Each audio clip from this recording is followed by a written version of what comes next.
All right, let's check on a car crash now. Mike has the latest in Sky 5. Andy, we actually have breaking news here out of South Suburban. We're in the area of Country Club Hills heading down to Matson.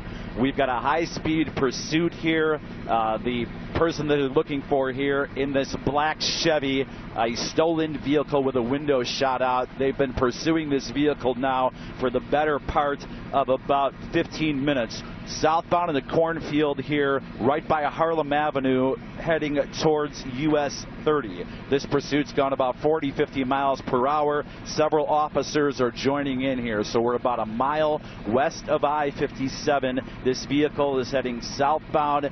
These are side streets, people, with about 20 to 30 mile an hour. Now we're going south on Ridgeland here. And this is a pursuit. They'll be heading towards US 30. So if you are a South Suburban commuter, you normally head near US 30 in Ridgeland, use a lot of caution. This vehicle is picking up speed here. That window is shot out. They're looking for a suspect who stole a vehicle and now heading southbound on Ridgeland Avenue, south US 30. Okay, Mike. So, listen. Kai, this is going to keep going. Mike, we're here. We're watching this with you right now. And so what we're wondering is, when did you first pick this up? What was happening? Well, the Illinois State Police have a network where they put out basically where they're looking for vehicles that are on the go. Now, about 15 minutes ago, you saw us that accident at Volmer Road. We picked up that they were looking for this vehicle. The Chicago district of the state police found this vehicle, and we picked it up a few minutes later. Now it's traveling about 60-70 miles per hour southbound on Ridgeland Avenue. It left US 30 a few minutes ago. There were about 5 officers in high-speed pursuit about to hit the intersection of Sauk Trail, and this could get dangerous, narrowly missing an accident there. The vehicle keeps going southbound on Ridgeland. Now, the further south you get in this area, south of Ridgeland Avenue, south of Sauk Trail, this gets wide open, people, and you're going to be dealing with a vehicle that's going to be at a very high speed. The officers now are about a good quarter mile behind them. So we're traveling southbound on Ridgeland Avenue. We just crossed Sauk Trail Road. Yes, Mike, I'm listening. It looks like there's only one person in that vehicle. Can you tell if there's anybody else inside that vehicle?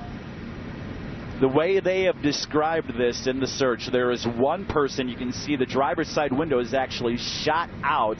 One person who stole this vehicle that they're searching for. So from what they've described, and again, this is just from the scanner traffic, what's called the ISPERN, Illinois State Police Emergency Response Network, they've only described one person, the driver, the suspect that they are looking for that stole this vehicle that is now southbound on Ridgeland. We're coming up on another interchange here pretty soon, and I-57 is very, very close to this. We're about a half a mile west.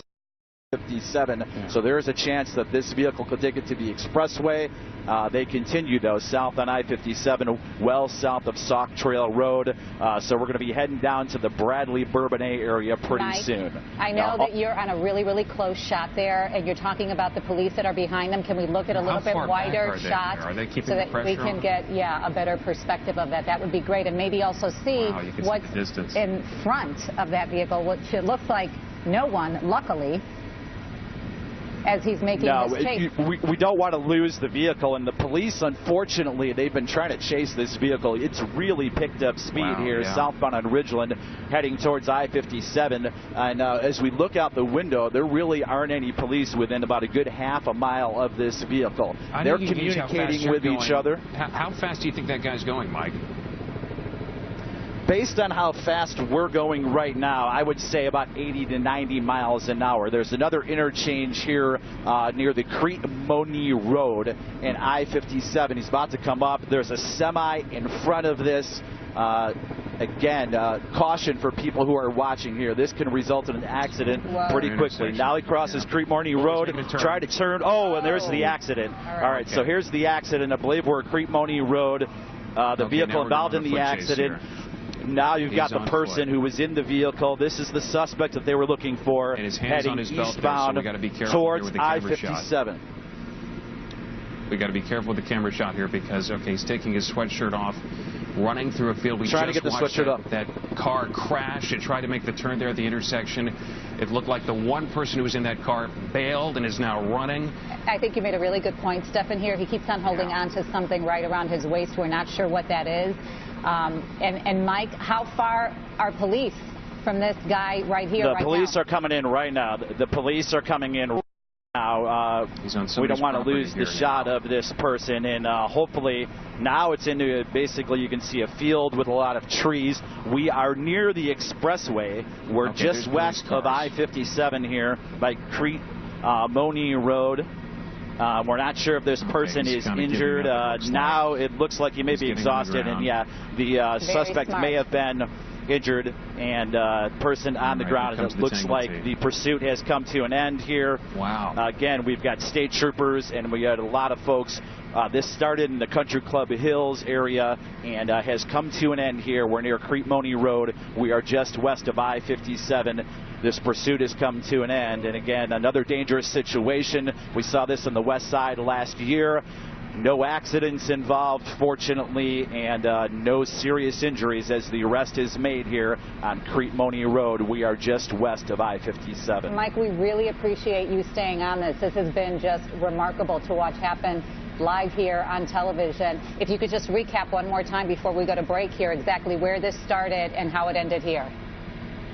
Sounds like it started just west of I-57 near Volmer Road. We were covering an accident there, and again, we heard that ISPERN alert that they put out to all of the local officers here to pursue that vehicle. Willow is located about a half a mile west of 57 in Volmer. They said the car was driving erratically. They were looking for a suspect who had stole the vehicle in a black Chevy. They picked up that vehicle driving, and then once that vehicle got south on Ridgeland, hit about 80-90 miles an hour, heading all the way south from the area of about 183rd, must have gone a good 5 miles down here near the Crete Money area, tried to go left to get onto I-57, and fortunately that vehicle involved in an accident, and even though the person's still walking, came very close to getting to I-57, ended here in the field. Police were able to get the suspect in custody. Crete Money Road, we are just west of Interstate 57. That was just an incredible moment there. It was really great to see at the end how he gave up and he got on the ground so police could come in and arrest him. It looked like they were so far behind. Yeah. The concern was whether or not officers were going to be there close enough to make that arrest. But you can see officers with the Madison Police Department surrounding that wooded area right there, that area of trees, which we saw the person from the car, that black Monte Carlo, trying to make that left turn at the intersection. And what you estimated, Mike, around 80 miles an hour, clearly didn't make it. The car went right off the side of the road and into a ditch. No, I'm guessing since I-57 was so close, maybe that was the plan. And once that car would have gotten south on I-57, it could have been really dangerous. And again, we saw it try to make that left turn from Ridgeland to go to Crete Money, possibly to I-57, and going at that high rate of speed, at least 80-90 miles an hour. Wasn't able to do that. The accident ensued, went into the field, and that's when the person they were chasing decided to get out of that vehicle, run through the field, may have been injured from the accident, and basically just ran out of breath. Fortunately, gave himself up, and nobody else was seriously injured in a situation that could have been very dangerous, not only for the police, but for anybody who was driving in the area. Well, a lot of misses there also, as we were watching you there in Sky 5, as he was blowing through all of those lights and all of the oncoming traffic. I mean, it's just a miracle that a major accident wasn't caused there. Peaceful resolution. Really was, Zoraida. We saw, especially when he was coming south towards Sauk Trail Road, there was a semi crossing east and westbound. Wow. Luckily, this is kind of an open area with fields where people can see the traffic coming from the other direction. That semi able to see the vehicle traveling at a high rate of speed southbound, so was able to pull up, and that vehicle and the police able to get through southbound on Ridgeland. And again, ending with the person in custody here, and it looks like no serious injury. Very, very fortunate situation given how a high rate of speed this chase was. Mike, we are so lucky to have you watching from Sky 5. Thank you so much for that. Of course, we're going to continue to monitor the story, the developments, the backstory to all of this, and bring that to you in all of our news updates.